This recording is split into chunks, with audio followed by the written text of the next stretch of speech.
Hello.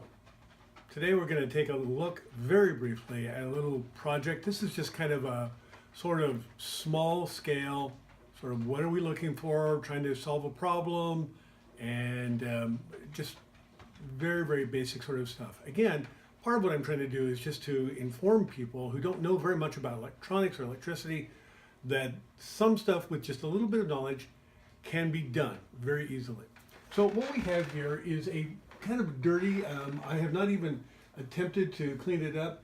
This is an old clock. It's one of those typical quartz sort of movements here. You can see the battery thing here. We bought it at a thrift store, and on the back of it, I noticed there's a neon tube back here.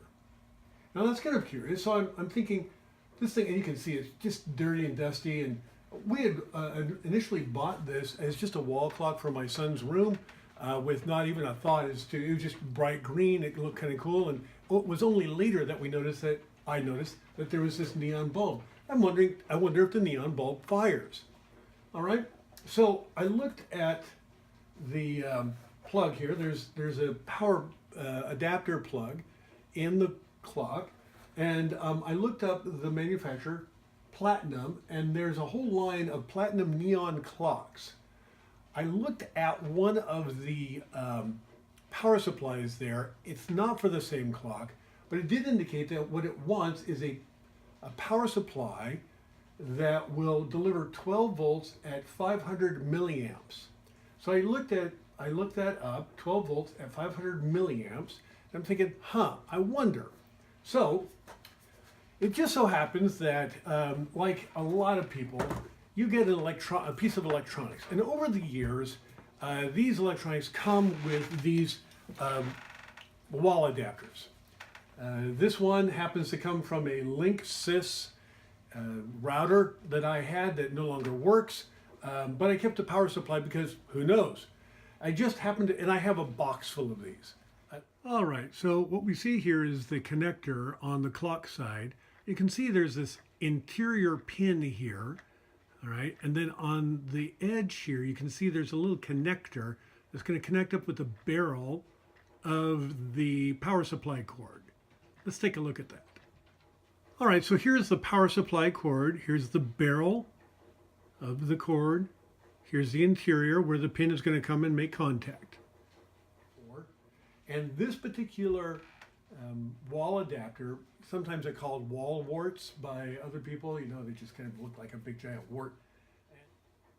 Here's the power supply, and you'll see the specifications for the power supply are printed right on it.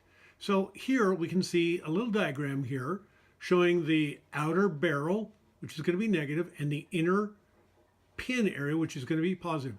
And then look at the specifications. The input is, 120 volts, 60 cycles. It's going to come out with 12 watts. The output is 12 volts DC at 500 milliamps. All right.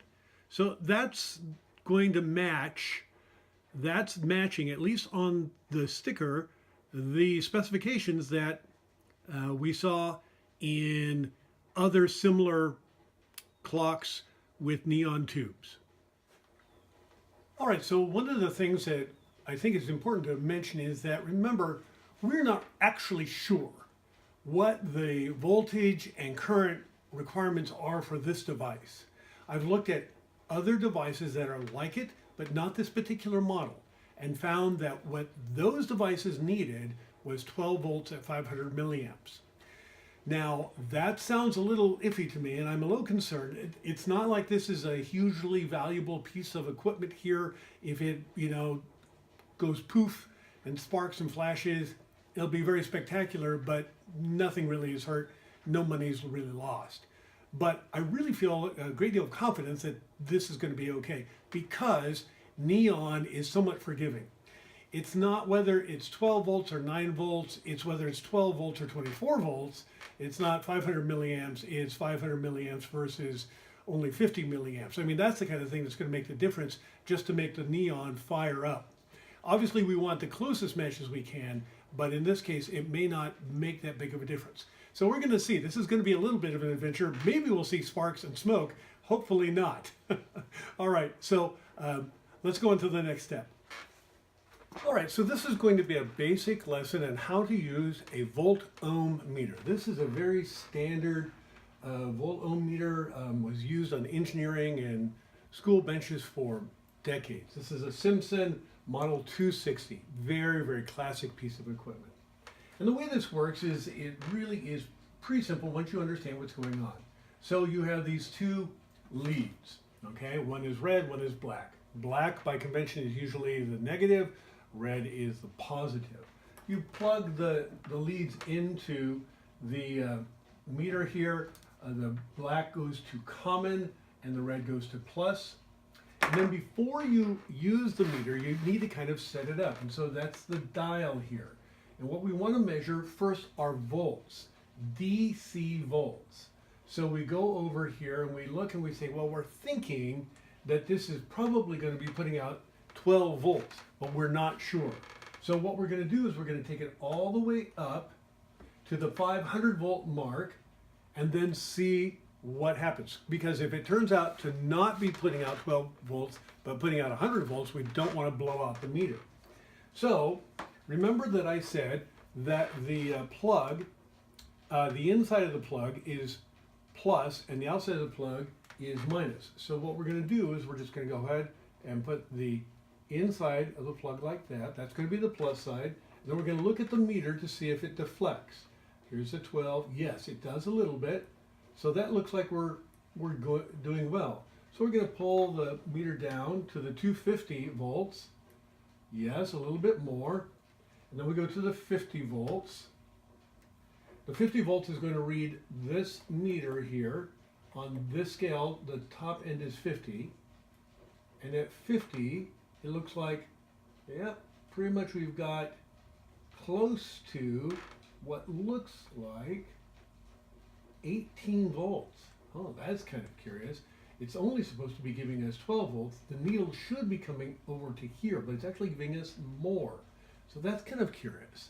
So now I'm wondering, I wonder what's going on there.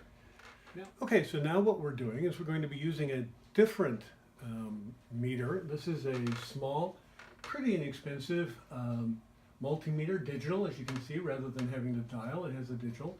And so what we do here is, because we're going to be measuring current, things are going to work a little bit differently. First of all, we're going to select for the maximum current, because we always start at the maximum and then work our way back down. And so we're going to start with a 10 amp setting. So we would have moved this down to 10 amps. And then because 10 amps is a considerable amount of current, we're going to pull off the lead from the normal voltage place and put it into the 10 amp receptacle. The meter does need to be turned on, and so when we go and get the power supply and then we'll test it. So let me go ahead and do that now. So once we've set the meter properly, now we're ready to measure. Again, we remember that the inside here is to the plus, which is right here, so I'll insert that. And then the outside is the negative, and I will touch that.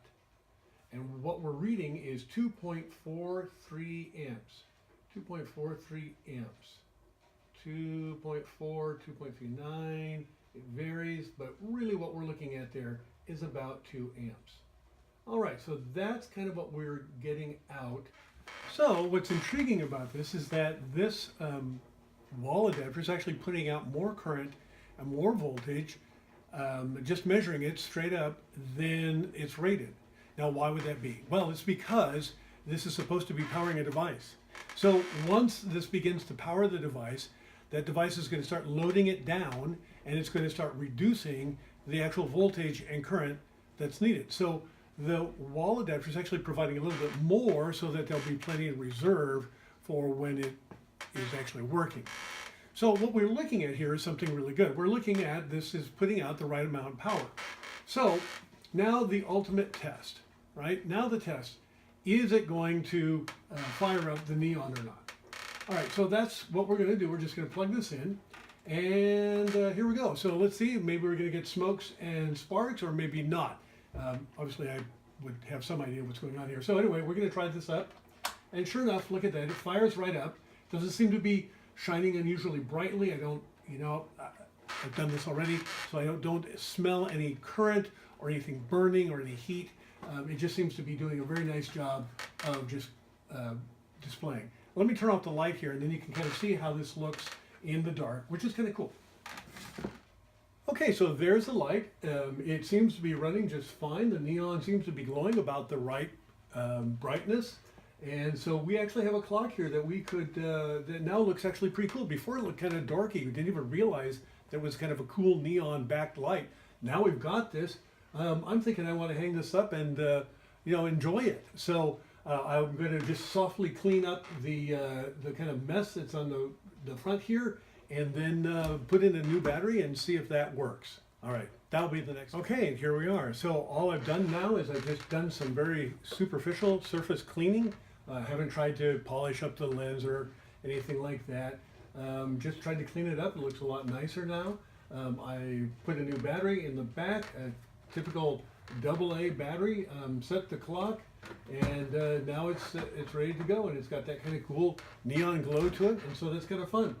So that was it. All we were doing there, the exercise, was to match up the power supply that I just happened to have laying around to the requirement for the power, which was to try and find something that was close to the voltage, close to the amperage, and that the plug would actually work in. Remember, we had this plug, and there was a concern whether it was positive or negative, what was needed, and also the size of the plug. Sometimes these wall plugs, the size of the plug is not right, and you actually have to, it will not work.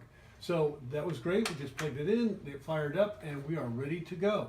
So I now have a much cooler piece of timekeeping than I thought I had before, and it was just a simple matter of being able to match up what the device needed to a power supply that I just happened to have laying around. All right, so that's it. Nothing very exciting, and there we are. Thanks for joining. Give me a little thumbs up on the bottom, and it'll be great. Thanks.